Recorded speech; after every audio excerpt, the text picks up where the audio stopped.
আমাদের উপর পড়ে যায়। আচ্ছা মনিবর, নিজের জীবন রক্ষাটা কি অন্যায়? নিজের প্রাণ বাঁচানো কি অন্যায় মনিবর? যদি আমার অন্যায় হয়ে থাকে মনিবর, আপনি আমার যে অভিশাপ দেবেন আমি মাথা পেতে নেব।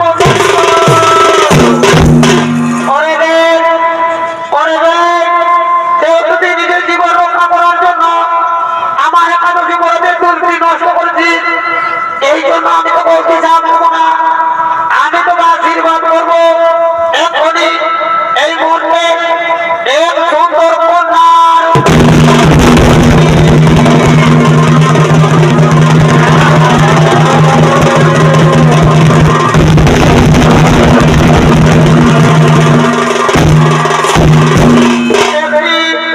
আমি তো এই কন্যার জন্ম দিলাম, কিন্তু আমি যে সাধু সন্ন্যাসী মানুষ, আমি কেমন করে কন্যা সন্তানের লালিত পালিত করবো? কন্যা সন্তানের আমি নাম কি রাখবো? হ্যাঁ, আমার হয়তো স্মরণ, যেহেতু এই কন্যা বেগ থেকে জন্ম, তাই বেগের তো তিনটে নাম, বেগ, ভেগ আর মমতা।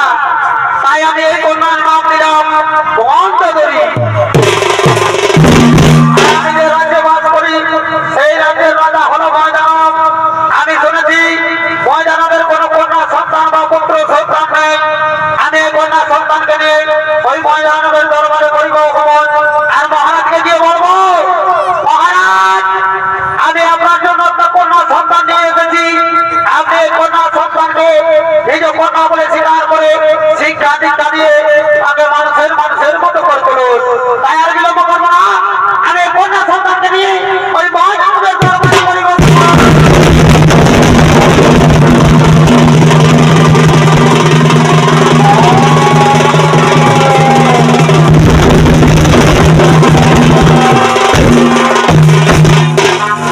আর এদিকে ময়দানব ও তার মন্ত্রী সেনাপতি সৈন্যগণ আগমন করছে।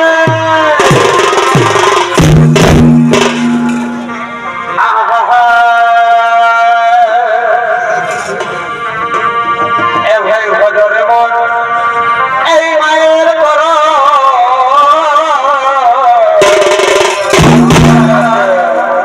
আমার ভজিরে এগোবি খাই জানো হে।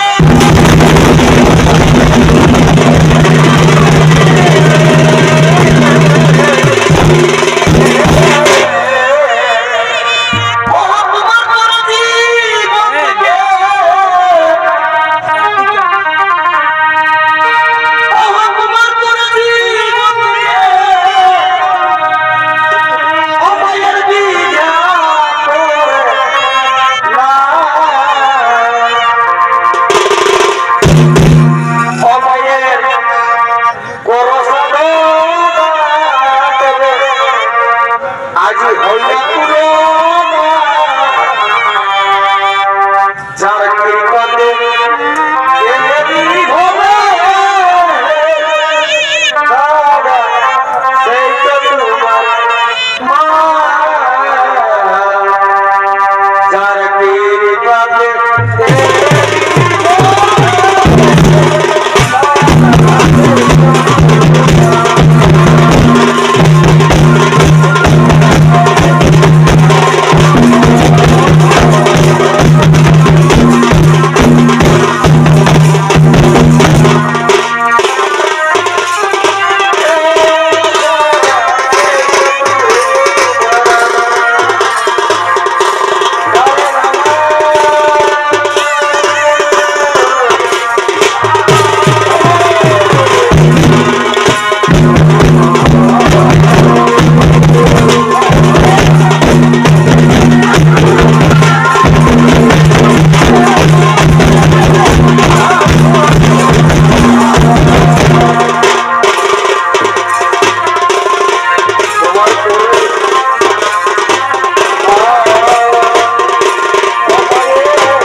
সাহস করে তুলো।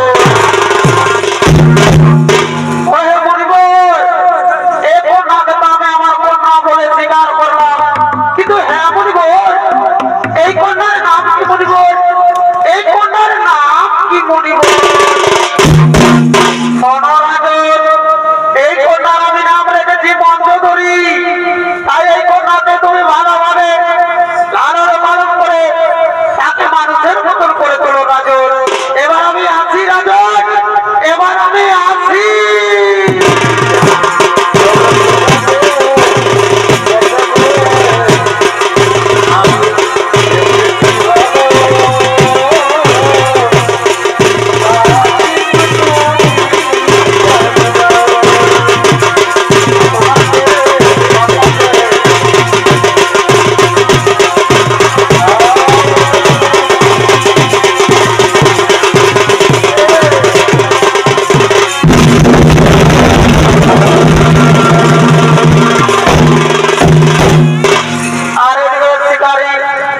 শিকার করার জন্য আগমন করছে ময়দানের গভীর জঙ্গলে।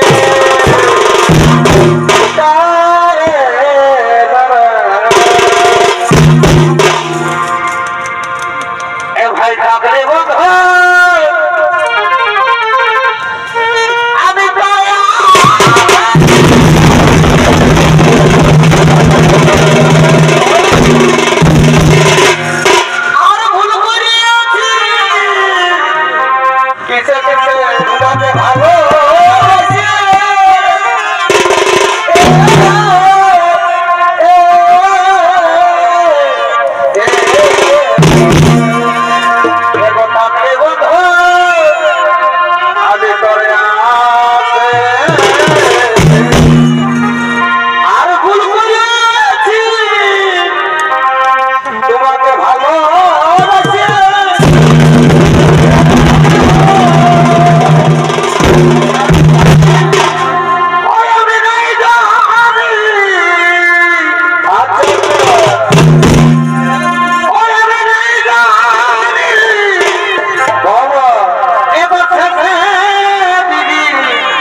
এই জ্বালা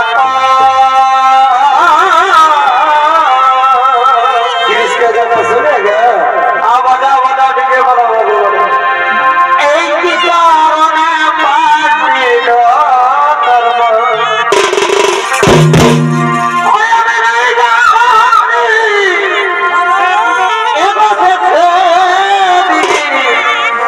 এই দুপুরা জ্বালা এই জ্বালা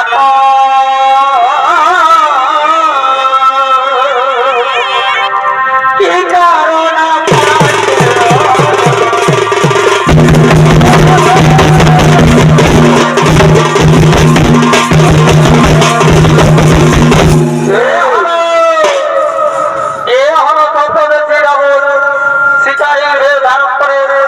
ময়দানের পরীক্ষা নেওয়ার জন্য আগমন করেছে তার গভীর জঙ্গলের দিকে।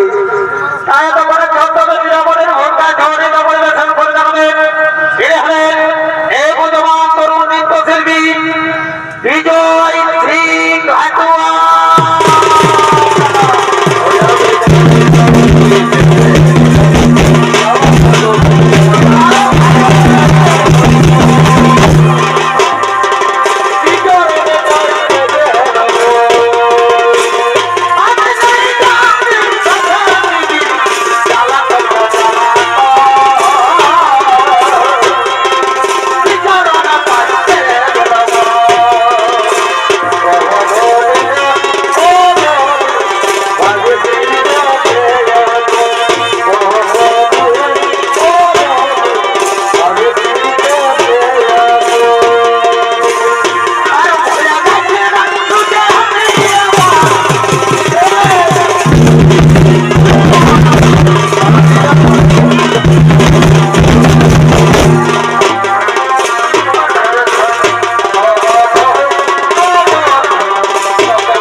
কারো অনুমতি কি বললো শিকারী তোমার এত দম্ভ এত অহংকার তুমি জানো এর জন্য আমরা তোমায় কঠোর শাস্তি দিতে পারি তোমরা আমায় শাস্তি দেবে তোমাদের এত বড় স্পর্ধা আমি হলো শিকারীর সামনে ছেড়া আগে দিতে পরাস্ত করো তারপর আমায় শাস্তি দেবে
এই নমো নারায়ণ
আপনার বিনা অনুমতিতে আমার গভীর জঙ্গলে ঢুকে কত হয় কত পাখিদের শিকার করছিল মহারাজ। তাই এর আপনি সুবিধার করুন মহারাজ, একে শাস্তি দিন। কি আমার বিনা অনুমতি নিয়ে আমার গভীর জঙ্গলে ঢুকে শিকার করছিল, এক নম্বর তোমার কথা। আজ এই ঘটনার মধ্যে ঢুকে আমি মুন্ড করি কোথায় কোথায় কোথায় ওরে জল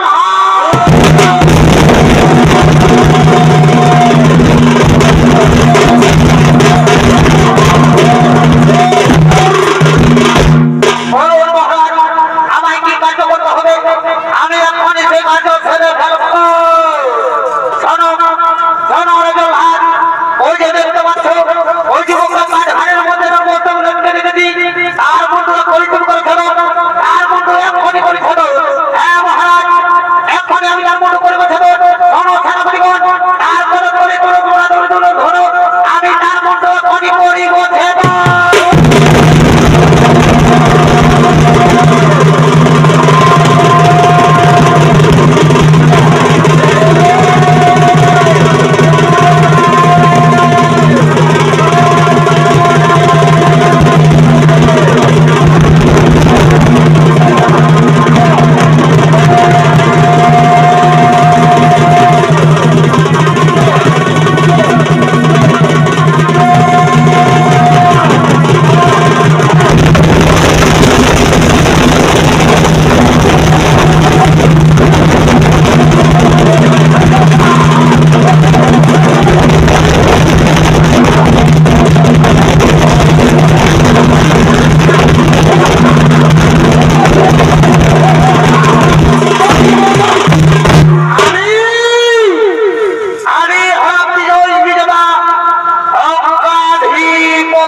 আপনি বলুন, আমার প্রস্তাবে রাজি হন?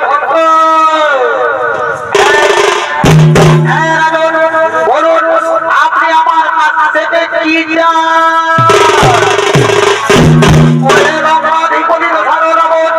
আমার গৃহে রয়েছে এক সুন্দরী কন্যা, নাম তার মন্ত্রী। আপনি আমার কন্যার সাথে এই মণ্ডপে আপনি বিবাহ করুন।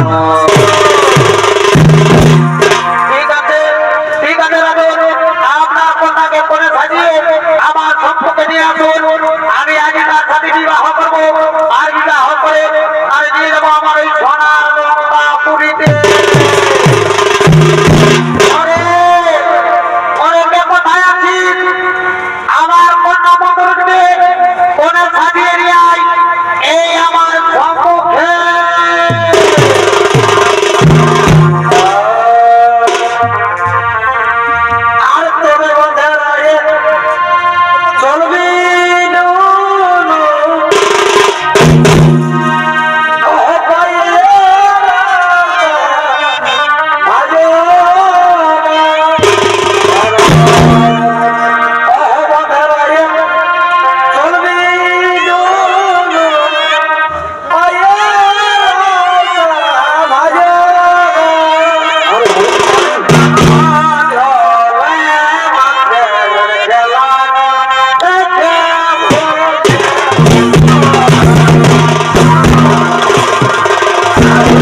তাই না না আর আমি বিলম্ব করবো না আমার স্ত্রীকে নিয়ে আমি লঙ্কা করি ভগবান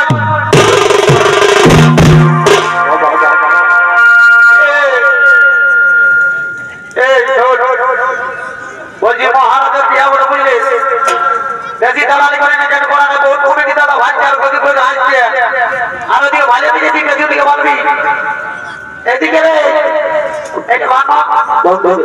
এই দুটা পুত্রকে একটা চুল কমা দেবা চুলে দেবে ওটা থেকে ডোরা বুঝলি না ওদিকে যাচ্ছি না বলি হ্যাঁ রে আমাদের সঙ্গে লড়তে আছে কি করে কোন দিকে গেল রে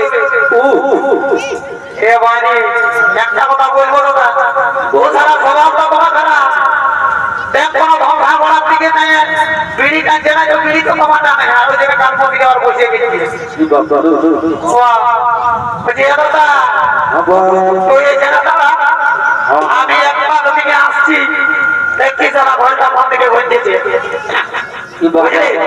এইখানে থাক আমি কষ্ট করতে যাচ্ছি ওই চ্যানেলে ওর দিকে বুঝলি ঘন্টা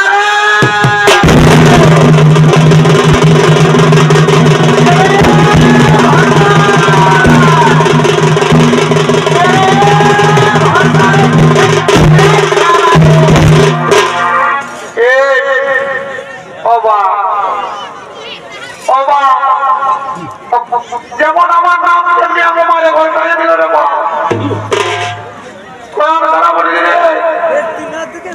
রাত্রে কি বহু আমার বেশি গায়ে চিনি নদী রে বড় বড় বুড়ার মতো জীবন ছেলেটা দেখতে পারি গেলে বলছি রে ঘন্টায় এদিকে শোন এদিকে ছেড়ে না ভাই আরো মারবি তুই না মারিব না তুই এদিকে শোন দণ্ডবোধ করছি দাদা বলছি শোন অত সব লাগবে এদিকে কথাটা শুনে নেয় রে শোন রাজা ঘরের বিয়া বলে বুঝলি তো ফাঁকে গিয়ে কমে যাবে একটা ভালো দেখে তখন থেকে রাখবো আজকাল দেখবি রাজা মশাই ভাত খাই কেমন আছে লোক দিকে আছে বুঝলি ভালো আছে রে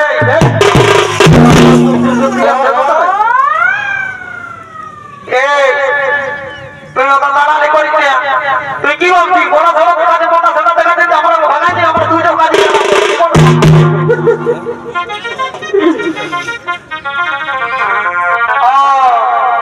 তোরা মানে গায়ের জন্য ভাগাবো বলছি দুটো মিলে দুই দিকে ধরে ভাগাবি নাকি তো বলছি হে রে তোরা দুজন পশুর পাশা হয়ে কথা যাচ্ছে তিনি বন্ধ আমাকে বলছি রে তুই কি বুঝবি সারা পুর আছিস তুই আর এটা বুঝবি না বুঝলি বলছি ওইদিকে ভাগ লোক দিকটা কেমন আছে লোক দিকটাকে টানে উঠাবো আটটুকু ডিজে নাচবো আর নাচ